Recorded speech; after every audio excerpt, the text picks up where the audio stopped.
सनातन धर्म में माने गए हैं ये 5 दान जो करते हैं मनुष्य का कल्याण। हर धर्म में दान करने का बहुत महत्व माना जाता है। सनातन धर्म में भी दान का महत्व बताया गया है। माना जाता है कि दान करने से मनुष्य का इस लोक के बाद भी परलोक में भी कल्याण होता है। लेकिन आज के बदलते समय में लोगों के लिए दान का अर्थ केवल धन के दान तक ही सीमित रह गया है। चाहे इसे समय की कमी कहें या फिर कुछ और कहें, दान कर्म को पुण्य कर्म से जोड़ा जाता है। भारतीय संस्कृति में वैदिक काल से ही दान करने की परंपरा चली आ रही है। हिंदू सनातन धर्म में 5 प्रकार के दानों का वर्णन किया गया है। ये 5 दान इस प्रकार हैं: भूमि का दान, विद्या का दान, कन्या का दान, गौ दान और अन्न दान। इन 5 दानों का बहुत महत्व माना जाता है, लेकिन दान करते समय ध्यान ये रखें कि किसी भी प्रकार का दान निस्वार्थ भाव से किया जाना चाहिए, तभी वो फलीभूत होता है।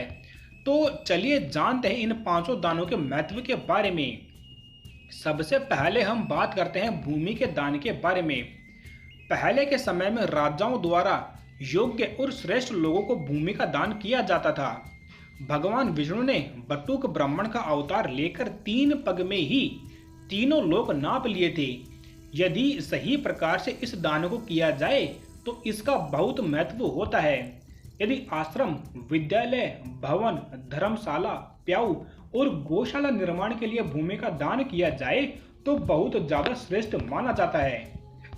इसके बाद में अगला हम बात करते हैं तो वो है गौदान। गौ यानी कि गाय माता। सनातन संस्कृति में गौदान को विशेष महत्व माना जाता है। इस दान के संबंध में कहा जाता है कि जो व्यक्ति गौदान करता है इस लोक के बाद में यानी कि परलोक में भी उसका कल्याण होता है। दान करने वाले व्यक्ति और उसके पूर्वजों को जन्म मरण के चक्कर से मुक्ति मिल जाती है। तो ये हमने समझा गौदान के बारे में। अगला बात करते हैं तो वो है अन्नदान। अन्नदान करना बहुत ही पुण्य का काम होता है। ये एक ऐसा दान है जिसके द्वारा व्यक्ति भूखे को तृप्त कराता है। ये दान भोजन की महत्वता को दर्शाता है। सभी प्रकार की सात्विक खाद्य सामग्रियां इसमें समाहित है। इस दान के बारे में अगला बात करते हैं तो वो है कन्यादान। कन्यादान को महादान कहा जाता है। सनातन धर्म में कन्यादान को सर्वोत्तम माना गया है। ये दान कन्या के माता पिता के द्वारा उसके पाणी ग्रहण संस्कार पर किया जाता है। इस दान में माता पिता अपनी पुत्री का हाथ वर के हाथ में रखते हुए संकल्प लेते हैं और उसकी समस्त जिम्मेदारियां वर को सौंप देते हैं। तो ये हमने समझा कन्यादान के महत्व के बारे में। अगला बात करें तो वह है विद्यादान। विद्या धन का दान गुरु वरिष्ठ सलाहकार योग्य द्वारा प्रदान किया जाता है। इस दान से मनुष्य में विद्या, विनय और विवेकशीलता के गुण आते हैं, जिससे समाज और विश्व का कल्याण होता है। भारतीय संस्कृति में सदियों से गुरु शिष्य परंपरा में विद्या दान चला आ रहा है।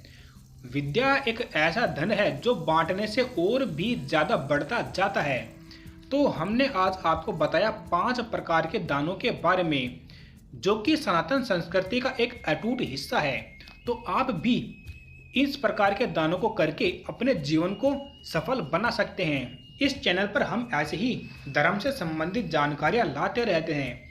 ऐसी ही और जानकारियां प्राप्त करने के लिए चैनल को सब्सक्राइब करें। धन्यवाद।